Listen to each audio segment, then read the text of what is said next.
મહુવા શહેરમાં ભાજપના બે જૂથો વચ્ચે ખુલ્લેઆમ મારામારીની ઘટના સામે આવતા રાજકીય માહોલ ગરમાયો છે. મહુવા નગરપાલિકાના પ્રમુખની વરણી થયા બાદ ઉજવણી દરમિયાન ભાજપના જ કાઉન્સિલર એલબી ભૂત અને ભાજપ શહેર પ્રમુખ દીપક જાનીના જૂથો આમને સામને આવી ગયા હોવાનું સામે આવ્યું છે. પ્રાપ્ત માહિતી અનુસાર મહુવાના વાસી તળાવ વિસ્તારમાં ફટાકડા ફોડીને ઉજવણી ચાલી રહી હતી ત્યારે કોઈ બાબતે બંને જૂથો વચ્ચે બોલાચાલી શરૂ થઈ હતી. જોતા જોતા મામલો ઉગ્ર બનતા બંને પક્ષના લોકો રોડ પર ઉતરી આવ્યા હતા.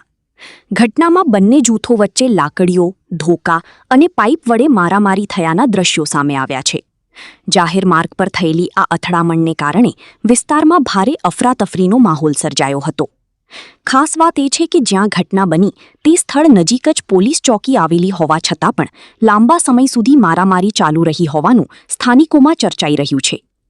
આ બનાવને કારણે વાસી તળાવ વિસ્તારમાં ટ્રાફિક જામના દ્રશ્યો પણ સર્જાયા હતા અને લોકોમાં ભયનો માહોલ ફેલાયો હતો. ઘટનાના વિડીયો સોશિયલ મીડિયા પર વાયરલ થતા સમગ્ર શહેરમાં ચર્ચાનો વિષય બન્યો છે. હાલ પોલીસ દ્વારા સમગ્ર મામલે વધુ તપાસ હાથ ધરવામાં આવી રહી હોવાનું જાણવા મળી રહ્યું છે.